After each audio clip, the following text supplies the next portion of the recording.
kompas, dan jangka.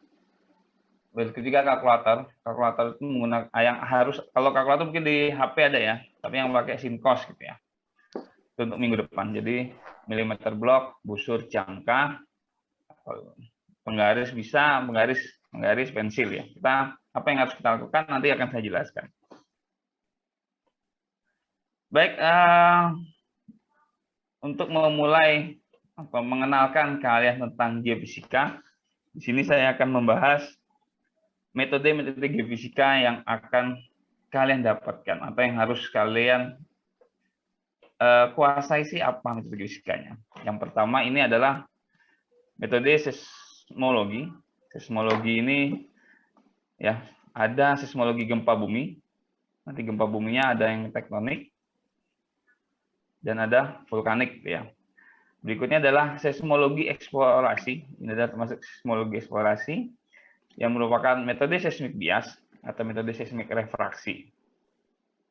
Biasanya seismik bias ini atau refraksi ini adalah untuk kedalaman dangkal. Kedalaman dangkalnya apa? Kurang dari 10 meter. Kalau metode seismik pantul atau refleksi ini kita kenal misalnya metode seismik yang dalam karena targetnya adalah kilometer. Targetnya adalah kilometer. Berikutnya ada metode geolistrik atau nanti banyak dalam bahasa asingnya adalah electrical method atau geoelektrik. Ini adalah ada potensial diri, ada metode IP, ada metode resistivitas dengan konfigurasi. Nah, saya perhatikan dengan konfigurasi Wiener, selam bersih, dipol-dipol, pol-dipol. Apa maksudnya? Kalau saya bilang konfigurasi, ini adalah bagaimana cara kalian untuk mengambil datanya. Jadi cara pengambilan data itu juga menentukan hasilnya dan targetnya. Tapi walaupun sama-sama geodesik, resistivitas, nanti targetnya apa, kita gunakan konfigurasi apa. Apakah linear, apakah selam bersih, apa dipol-dipol. Nanti akan dijelaskan setelah UTS. Ya, ini yang 2 sampai 6 ini setelah UTS, yang ini nanti di pertemuan 567 untuk seismologi. Baik, berikutnya ada metode gravity, ada metode magnetik, ada metode meteorik atau MT, misalnya kenal, ada metode radioaktif. Mungkin yang alat yang kita punya di jurusan itu adalah seismik refraksi. Geodesik ini punya semua, ada 2. Metode magnetik ini bahkan ada 6. Metode MT ini sebenarnya banyak macamnya, tetapi kita baru punya 2. Metode reaktif ini nggak punya. Ini nggak punya ya alatnya. Nah, ini yang akan saya ajarkan dan Pak Rego untuk metode geofisika. Jadi untuk mengenalkan geofisika itu apa sih menariknya? Nah, jadi menariknya apa ya? Jadi ternyata kita tidak hanya bisa jalan-jalan ke alam, tetapi kita bisa menerapkan ilmu geofisika ke arah geologi. Nanti akan diberikan penjelasan. Baik, ini adalah geofisika. Ya, kita abaikan dulu gambarnya. Geofisika ini ada seismologi. Seismologi itu studi tentang alam atau yang berasal dari alam yang berkaitan terhadap gempa bumi yang merupakan dari perlambatan dari gelombang seismik. Nah, seismologi baik dari seismologi gempa bumi, seismologi vulkanik, seismik refleksi itu sama-sama menunggu ada getaran atau perlambatan gelombangnya atau gelombang seismiknya untuk seismologi. Berikutnya adalah gravitasi, yaitu mempelajari variasi lapangan nilai gravitasi di bumi. Misalnya, kalau kita tahu bahwa gampangnya adalah gravitasinya adalah tidak salah 9,8 atau 10 ya. Semuanya kan dihitung bulat gitu ya. Tapi apakah yang membedakan mengapa ada 9,8, ada yang 10? Ini adalah faktor ketinggian. Faktor ketinggian juga bisa mempengaruhi nilai gravitasi. Nah, apa kaitannya dengan nilai gravitasi terhadap eksplorasi geofisika? Ini adalah berkaitan dengan parameter fisikanya di bawah permukaan. Begitu juga dengan magnetik. Magnetik ini juga ada pengaruh dari ketinggian, pengaruh dari pasang surut, dan banyak pengaruhnya. Mengapa magnetik ini bisa mencari atau mendeteksi apa yang ada di bawah permukaan. Nanti berdasarkan sifat fisika. Nanti juga saya jelaskan. Berikutnya adalah electrical method atau geolistrik. Ini menggunakan arus listrik, jadi mengetahui apakah batuan ini konduktif atau batuan ini resistif. Jadi nanti memiliki arti, kalau konduktif itu artinya apa, resistivitas itu apa, berdasarkan dari nilainya. Nah, dari semua ini ya, nilai ini diperoleh kita tahunya adalah dari Telford. Tetapi tidak menutup kemungkinan kita juga berkaitan dibandingkan dengan keadaan geologinya. Apa yang kita lihat adalah lihat dari angkanya, kita cek apakah angka ini merupakan batuan sedimen atau batuan beku, atau kalau ada sedimen apakah batu pasir, apakah termasuk batu lempung, baru kita cek nilainya dibantu dari peta geologi daerah penelitian. Begini elektromagnetik dan radioaktif. Nah, kalau seismologi, graviti, geolistrik, elektromagnetik, dan magnetik, dia berjalan di permukaan. Jadi alatnya berada di atas permukaan. Nah, sedangkan radioaktif ini umumnya kita membuat lubang bor. Di lubang bor alatnya dimasukkan untuk merekam batuan berdasarkan reaksi atau radioaktifnya tersebut yang ada unsur-unsurnya, dia merekam. Makanya kalau dalam batu bara itu selalu ada namanya geophysical logging. Jadi batu bara itu untuk mendeteksi apakah ini batu baranya berapa, nilainya berapa berdasarkan dari geologi. Baik, nah sekarang pertanyaannya, Pak, seandainya saya ingin diskusi nih, ke dosen siapa saya harus menghubungi, misalnya nanti. Kalau seismologi ini ada Pak Wiji dan Bu Indri. Beliau yang berkaitan dengan seismologi yang gempa bumi. Seismologi gempa bumi ya. Kalau seismik refraksi, ini ada nanti Pak Rego. Kalau seismik refleksi, ada Pak Rian. Nah, bisa. Kalau gravity ini ada sebenarnya ada Pak Wahyu. Jadi Pak Wahyu lagi studi S3. Ini nanti bisa kalian diskusikan ke Pak Suharsono, sekarang ada Warek 1 atau Pak Faisal ya. Kalau electrical method ini sebenarnya yang lebih jago itu adalah Pak Agus Santoso, yang beliau adalah kajian pertama, tapi beliau sudah pensiun. Tapi ini bisa ke berbagai dosen sebenarnya sama, bisa semua. Masuk Pak Eko, Pak Hafiz, Pak Rego, saya ini bisa. Tapi lebih paham dari ini adalah Pak Agus Santoso. Beliau udah mungkin diajar matematika kalau tidak salah di kalian. Mungkin lah, saya tidak tahu. Berikutnya ada EM. EM ini nanti EM sama magnetik ini tergantung, kalau EM ini tergantung dari targetnya apa. Kalau berkaitan dengan panas bumi, jadi kalau panas bumi atau geothermal, ini yang terkenal yang paling menguasai geothermal itu Pak Hafiz.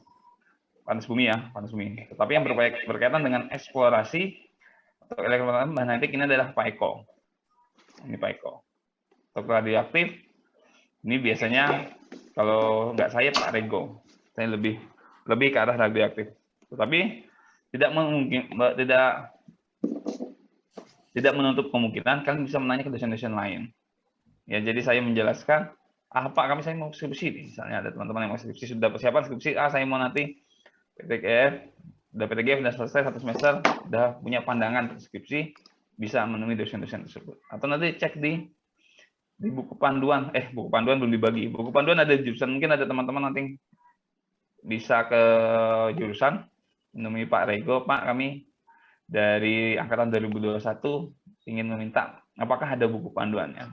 Setahu saya ada, tapi belum dibagikan karena kalian posisinya adalah sekarang ada di luar kota, mungkin yang tinggal di luar kota. Mungkin yang sesekali ingin ke jurusan, yang tinggal di Jogja, bisa main ke jurusan. Jadi jurusan di GF itu, kalau kalian datang tiap hari, ya ada dosen situ. Jadi nggak usah khawatir, mahasiswa pun ada. Jadi nggak usah khawatir kalau ingin ke jurusan. Tapi coba komunikasikan dengan kakak tingkat kalian, apakah memungkinkan kami untuk datang ke jurusan. Kita diskusi dulu. Kalau saran kami dosen ya nggak masalah gitu, karena ingin mengambil buku panduan gitu, buku panduan kurikulum, ini nggak masalah. Itu ada nanti kalau tidak salah ada nama-nama dosennya. Mungkin kalian nanti akan lebih mengerti. Nah, ini akan ke arah mana misalnya seperti itu. Baik, berikutnya ini adalah metode geofisika berdasarkan parameter yang diukur dan sifat fisikanya.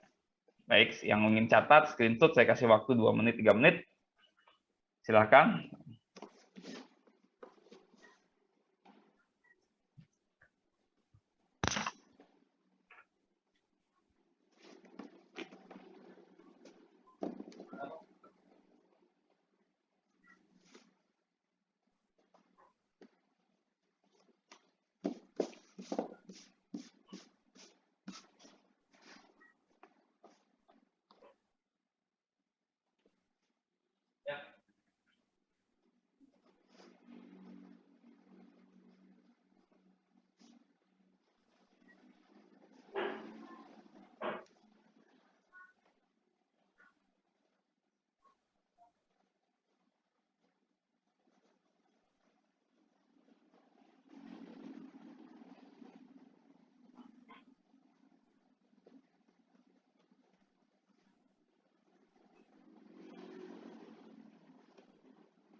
Nah, baik, untuk metode geolistrik gitu ya.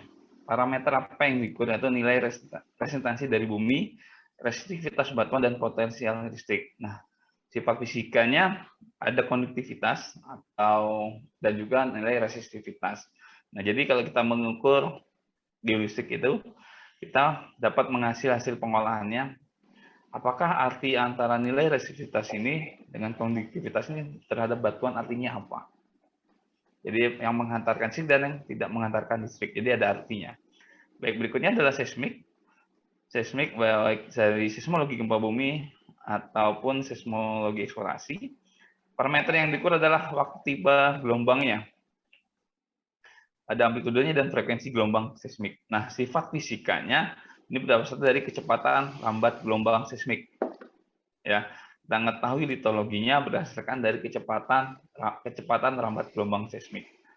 Jadi kita membuat interpretasinya kecepatan lambat gelombang seismik. Baik, gravitasi, yang parameter yang diukur adalah variasi nilai percepatan gravitasi bumi pada posisi yang berbeda. Jadi tadi saya jelaskan kalau di ketinggian berapa, di bawah di dekat pantai itu berapa nilai. Tapi sifat fisikanya adalah nilai densitas batuannya. Ya, begitu magnetik, untuk variasi nilai intensitas medan magnetik pada posisi yang berbeda, dan nilai adalah suseptibilitas. Jadi jangan khawatir, Pak, bagaimana kami dapat nilai densitas dari suseptibilitas? Kalau gravitasi ini, langkah pengerjaan rumusnya, kalau geofisiknya sekitar 4 atau 5 saya lupa. Gravity sama magnetik itu sekitar 8 kalau saya salah. Magnetik itu hampir 10 sampai 12 langkah rumus. Saya lupa caranya. Saya lupa. Tetapi ada koreksi-koreksinya. Nah, kalian adalah menghitung, ada 8 hitung. Mudah-mudahan enggak, sekitar 6 sampai 8 saya lupa. Nah, permasalahannya adalah sampai terakhir, misalnya kalau sampai terakhir kita anggap 8, kalau salah di tahap perhitungan ke-7, otomatis kita harus kembali ke perhitungan pertama. Ya, tidak bisa salahnya di 7, nanti saya ini tinggal tahap akhir. Nggak bisa untuk mendapatkan nilai densitas. Sama juga dengan magnetik. Magnetik salah di mendekati akhir, misalnya 11, harus menghitung ulang dari awal. Atau kita tahu nih, oh kesalahan kita di mana? Di perhitungan mana kita yang salah? Ya, tapi nggak masalah. Pak, kok banyak? Ya, sekarang kan ada Excel ya. Excel tinggal satu kali dicari, rumusnya sama, bawahnya juga sama. Jadi ada banyak tabelnya yang dihitung untuk gravity dan. Nah, Pak, seismik ini bagaimana? Seismik ini untuk seismik refraksi mungkin ada beberapa cara pengambilan data, tetapi tidak sesulit dari seismik yang refleksi. Seismik refleksi itu jujur semuanya menggunakan software. Ya, semuanya dalam bentuk software. Kalau seismik refleksi tidak ada yang menghitung manual. Kalau geofisik ini masih bisa menghitung manual, seismik refraksi menghitung manual, gravitasi menghitung manual, magnetik itu menghitung manual terlebih dahulu, baru masukkan ke software. Kalau ada seismik refleksi dan seismologi eksplorasi, seismologi gempa bumi, itu sudah berkaitan dengan software. Ya, jadi kita mengetahui apakah ini ada terjadinya aktivitas gempa bumi, misalnya, itu dari software. Begitu juga, oh ini data yang dari jelek, dari data lapangan, prosesnya panjang proses refleksi.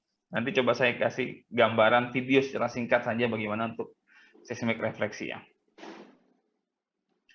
Nah, berikutnya dari metode geofisika ini, apakah kita harus semua target, Pak, menggunakan satu metode misalnya, apakah metode geofisik ini bisa digunakan untuk emas, untuk gempa bumi, atau untuk minyak dan gas. Nah, ini menurut Reynolds tahun 1997, ini menghitung metode geofisika berdasarkan properti fisikanya. Sini adalah aplikasinya apa? Ini adalah gravitasi, magnetik, ini adalah seismologi eksplorasi, ini adalah geolistrik, ini adalah elektromagnetik, ini elektromagnetik. Jadi hanya beberapa yang tercantum. Nah, di sini ada keterangan positif yang besar, positif kecil, 0, dan negatif. Ini adalah aplikasinya apa? Ya, pertanyaannya adalah apakah misalnya kita mencari eksplorasi mineral deposit. Mineral deposit nih ya, positif yang besar atau metode utama yang bisa digunakan ini ada banyak sekali. Apakah semua metode geofisika ini digunakan? Nah, biasanya kita menggunakan metode geofisika untuk target itu sekitar antara 1 sampai 2 metode saja.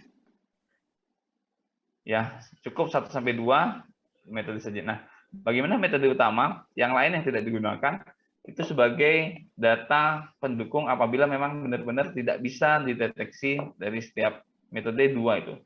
2 yang digunakan. Tetapi sebelumnya harusnya kita tahu nih, 2 saja sudah cukup misalnya. Kenapa harus 3 dan 4? Jadi dalam pemilihan metode geofisika itu juga perlu hati-hati. Apa yang perlu dilakukan adalah lokasi penelitiannya. Apakah memungkinkan atau tidak gitu ya. Jadi bisa dicek setiap metode geofisika ini sesuai dengan targetnya, terus dicek juga dengan topografinya atau lokasi pengambilan datanya. Apakah bisa dilakukan dengan. Jadi berbagai banyak penentuan sampai kita menemukan metode geofisika ini cocok untuk benar-benar cocok untuk mineral deposit misalnya emas, nikel dan lain-lain. Jadi tidak semua yang bertanda positif besar ini digunakan di setiap metode geofisika. Baik, ini saya hapus dulu nanti biar kalian mengetahuinya pada saat perjalanan ke kuliah. Jadi tidak saya suruh catat makanya. Baik, ini saya memulai dari seismologi gempa bumi ya. Ini ada gempa bumi berbicara tentang lokasi gempa bumi. Ya, namanya adalah peta seismisitas Indonesia, tapi hanya tahun sampai 2003. 2003 mudah-mudahan, saya nggak tahu umur kalian kelahiran 2003 atau 2004 ya. Mudah-mudahan ya 2003 yang terbaru belum saya cari. Ya 2003 berarti sudah lama ya, sekitar 18 tahun yang lalu sebenarnya. Baik, kalau kalian perhatikan bahwa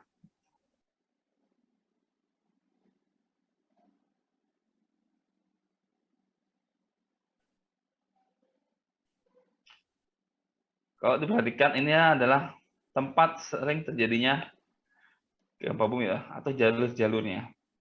Apa penyebabnya? Nah, kalau kalian pernah baca, Indonesia itu terdapat 3 lempeng tektonik. Ya, ada lempeng Eurasia, Indo-Australia dan lempeng Pasifik. Ya. Jadi tumbukan lempeng inilah yang menjadi penyebab terjadinya gempa bumi.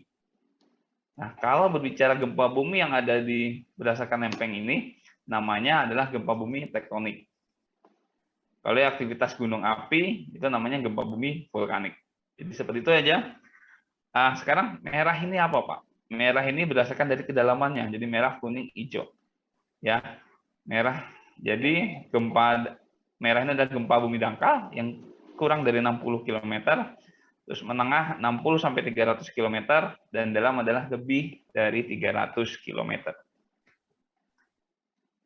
Ini berdasarkan dari data BMG dan pada dasarnya dari Boxstral, tapi hanya sampai 2003. Ya, kalau kalian perhatikan, memang banyak sekali gempa bumi ini. Kalau merah semua sering terjadi gempa bumi, tetapi hanya kecil-kecil saja. Hanya sering terjadi kecil-kecil di kedalaman dangkal. Malah bukan kecil, tapi kedalaman dangkal. Ya, kedalaman dangkal yang sering terjadi di gempa bumi. Baik, nah sekarang apakah definisi dari gempa bumi? Ya, di gempa bumi itu merupakan getaran yang bersifat alamiah dan terjadi pada lokasi tertentu dan sifatnya tidak berkelanjutan. Berikutnya adalah getaran itu bisa terjadi pada sebagian permukaan bumi karena adanya pelepasan energi yang cepat dan adanya pergeseran pada kerak bumi atau lempeng tersebut. Ya, jadi sesar itu juga salah satu penyebab gempa bumi. Salah satu penyebab atau tumbukan lempeng itu biasanya juga karena adanya sesar. Ya, tapi sesar besar kalau di daerah tumbukan lempeng tektonik. Ini hanyalah pengenalan bagaimana definisi dari gempa bumi. Baik. Selain disebabkan oleh gerakan kerak bumi atau lempeng tersebut, getaran bumi juga disebabkan oleh gejala lain, tapi sifatnya sangat kecil ya, sangat kecil yang tidak dapat dirasakan oleh manusia. Sebenarnya getaran kecil ini nanti atau kurang dari skalanya dan kurang dari 2 sebenarnya sering terjadi. Hanya saja mungkin secara manusia tidak bisa dirasakan. Nah, getaran tersebut adalah aktivitas manusia antara lain lalu lintas, industri, dan pembangunan. Getaran-getaran disebabkan oleh aktivitas manusia dan oleh alam karena tiupan angin, gerakan pohon, gelombang laut, dan tanah longsor disebut mikroseismik. Jadi tadi ada seismik, ada mikroseismik. Mikroseismik ini istilahnya kalau kita berukuran nilainya kecil-kecil, maksudnya kurang dari 2 skala Richter. Ya. Nah, ini hampir sama seismologi gempa bumi, nanti bisa tanyakan Bu Indri atau Pak Wiji. Tetapi berkaitan dengan seismologi gempa bumi, kita kalau yang suka bermain misalnya pembuatan software, kalau kalian tahu MATLAB atau Python atau C++, nah beliau yang menguasai, yang mampu membuat programming dalam mikroseismik itu, jadi atau seismologi gempa bumi, Pak Wiji dan Bu Indri. Nah, kalau berdasarkan penyebabnya, penyebab gempa bumi ini ada 3 ya. Pertama tektonik, kedua itu vulkanik, yang ketiga adalah C itu runtuhan ataupun buatan. Nah, gempa bumi tektonik yaitu gempa yang terjadi karena perubahan kedudukan lapisan batuan yang mengakibatkan adanya pergerakan lempeng-lempeng pada lapisan kulit bumi. Nah, tektonik ini yang pertemuan lempeng-lempeng yang di barat Sumatera atau selatan Jawa dan keliling sampai ke arah Sulawesi dan di arah Papua. Nah, itu adalah salah satu gempa tektonik. Berikutnya adalah gempa vulkanik. Gempa vulkanik ini gempa yang terjadi karena adanya aktivitas magma dalam lapisan bawah permukaan bumi. Nah, kalau kalian pernah tahu bahwa misalnya adalah yang sering masuk berita nih ya, pertama adalah Sinabung sama Merapi. Kalau sudah ada level siaga, waspada, berarti itu kan adanya aktivitas magma yang terekam di vulkanologi dari alat perekam seismografinya. Jadi kita tahu kenapa bisa siaga, kenapa kita waspada, terus apa lagi saya lupa. Pokoknya saya tahu ada siaga dan waspada gitu ya. Nah, itu karena adanya aktivitas magma. Apakah itu menyebabkan getaran? Iya.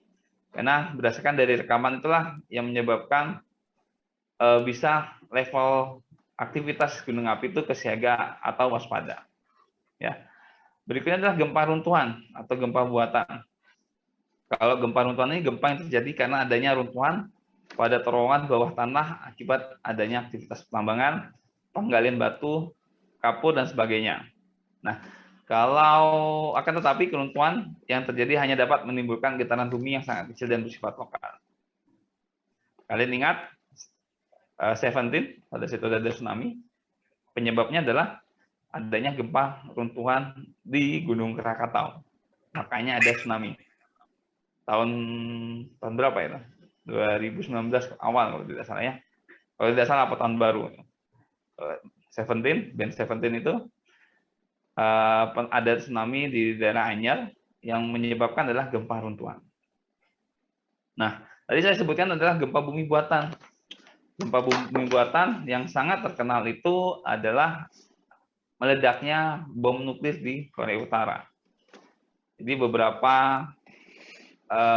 beberapa pusat, kalau Indonesia BMKG, Amerika adalah USGS, dan Jerman apa, itu adanya getaran yang terjadi bukan di area tektonik. Jadi di Korea Utara itu di bagian utaranya kalau tidak salah itu tidak merupakan zona tektonik, dan satu-satunya rekaman yang lokasinya terekam di lokasi itu, padahal tidak pernah terjadi gempa bumi di lokasi tersebut. Nah, itu adalah salah satu gempa bumi buatan.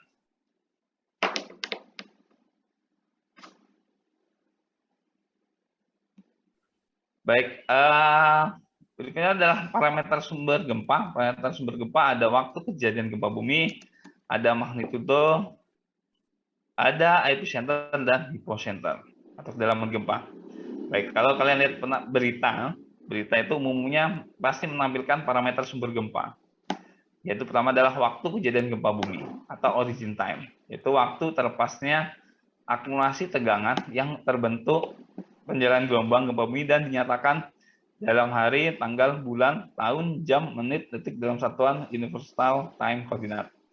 Nah, kita sudah di berita itu sudah dalam bentuk waktu Indonesia Barat atau WIT atau WITA, tergantung di mana lokasinya terjadinya gempa bumi.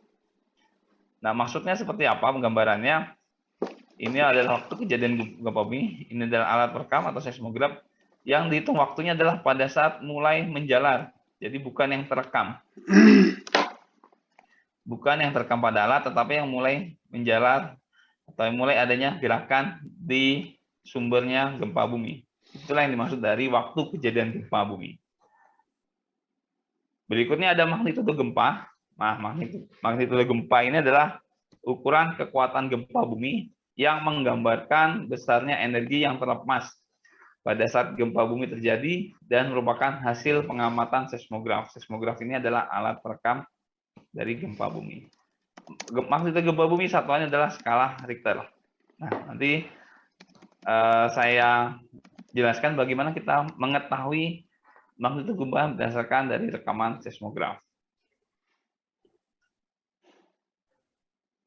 Berikutnya ada epicenter dan hypocenter.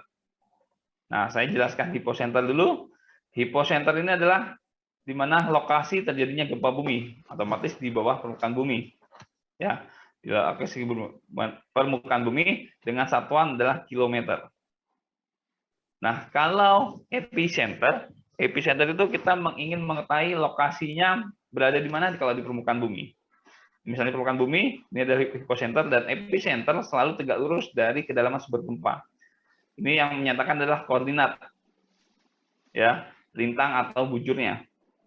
Ini adalah namakan epicenternya. Jadi misalnya ada gempa, misalnya ada di Bahupen ada gempa gitu. Jadi kita tahu di mana sih epicenternya. Nah, epicenternya ternyata koordinatnya di permukaannya. Jadi selalu tegak lurus terhadap sumber dari gempa buminya. Itu adalah perbedaan antara epicenter dan hypocenter.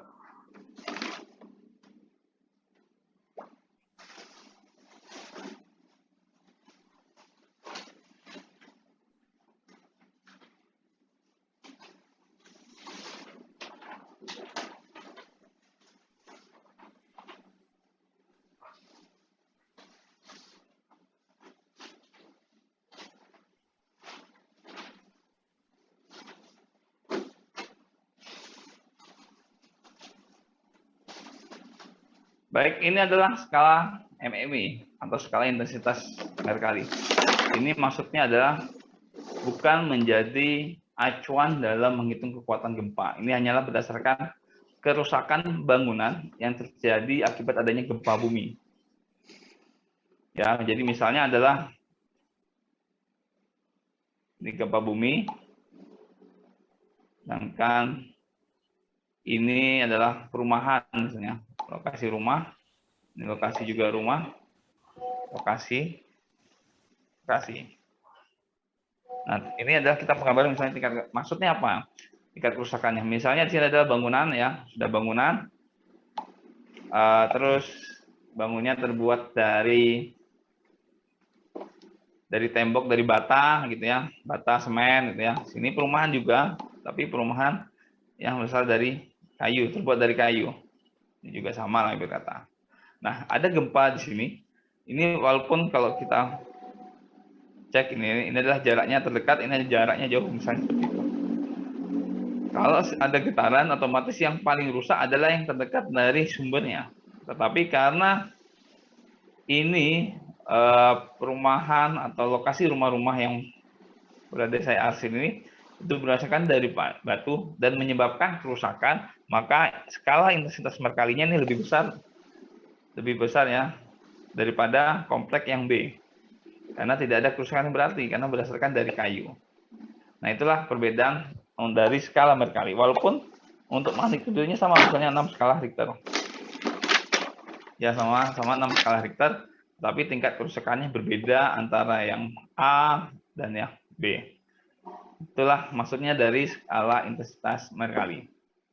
Jadi kalau dalam penelitian, dalam ilmiah yang digunakan adalah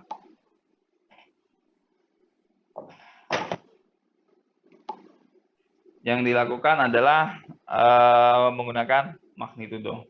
Kalau dalam skala penelitian. Tidak ada contoh-contohnya, hanya penjelasan saja bagaimana skala Mercalli. Baik,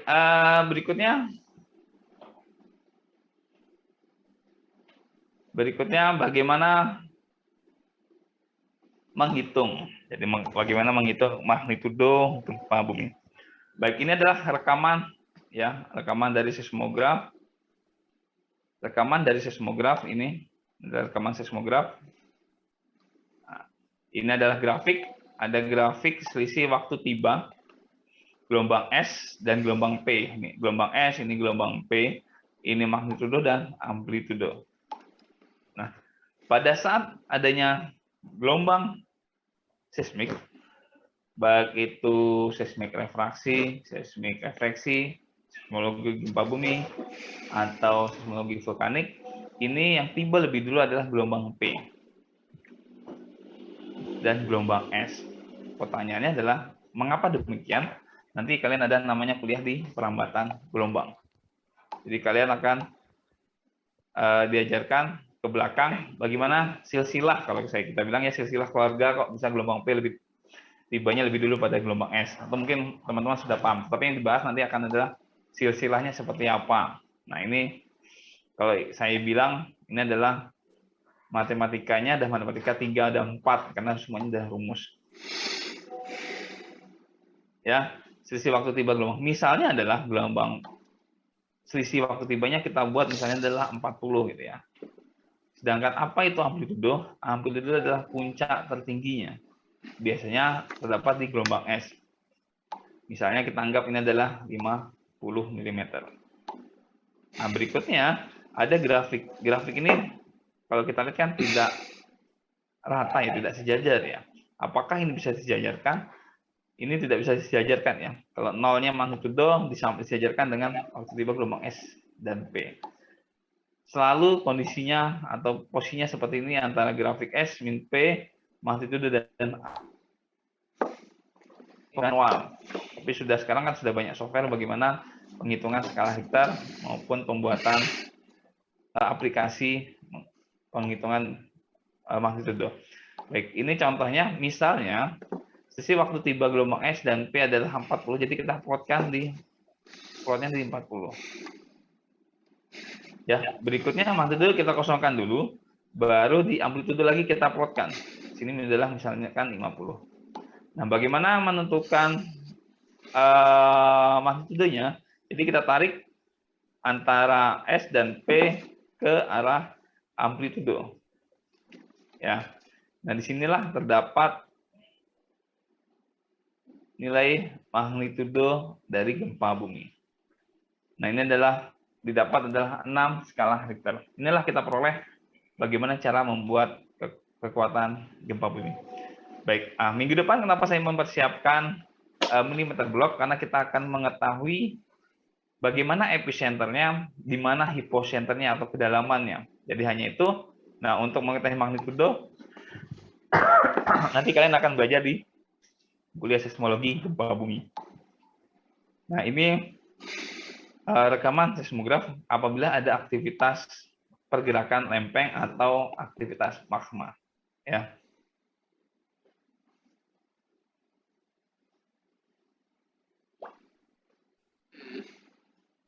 Baik, ini saya bilang bahwa hubungan kekuatan gempa bumi dan frekuensi kejadiannya ya. Jadi misalnya kekuatan skala kecil yang 2 skala Richter ini berapa sih sering terjadi per hari? Yaitu 8.000 per hari gitu ya. Berikutnya ada sedang 5 sampai 5,9 terjadi 800 per tahun, 8 kali per tahun. Nah, yang besar ini adalah 8,8 sampai 8,9. Berapa kali yang terjadi adalah 1 kali per tahun. Ini berdasarkan United State Geology Survey USGS tahun 2005. Ini belinya ada lama 2005 ya. Jadi di kejadian di dunia. Ini perkiraan ya, bukan di Indonesia tapi di dunia berapa sih kejadiannya? Karena USGS ini hampir mempunyai atau menyimpan alat di seluruh dunia. Di Indonesia aja ada 2 kalau tidak salah. Yang pertama di pegunungan, saya lupa, di daerah Malang, satunya di daerah, di lokasi di Sumatera kalau yang USGS ini.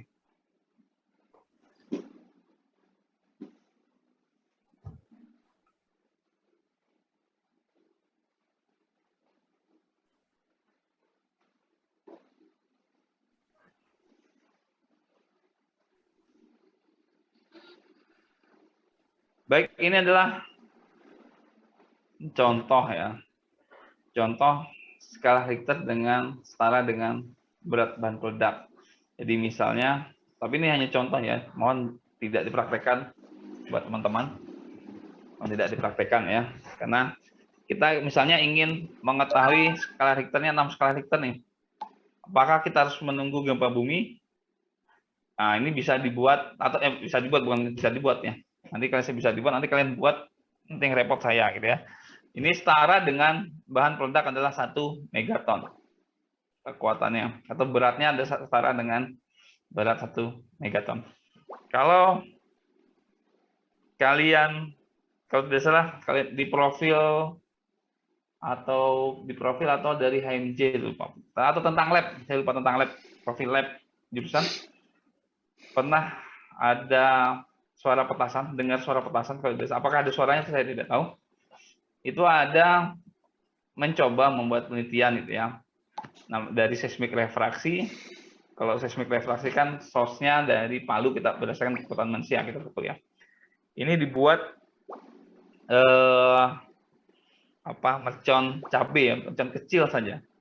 Apa sih namanya, mercon cabai, petasan cabai. Ini dibuat sebagai source. Ternyata ini berfungsi. Jadi nanti kalau perhatikan lagi profil lab, kalau tidak salah profil lab ini dari menggunakan source-nya dari mercon. Ini buat ini mesan ini ya.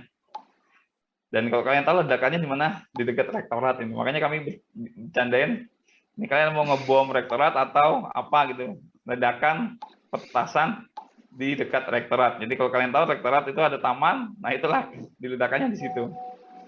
Jadi ada beberapa kali di rektorat, dekat rektorat, sama di lapangan bola juga dekat rektorat itu. Saya nggak tahu pada sore hari mungkin ya, nggak pagi-pagi yang tidak ada aktivitas.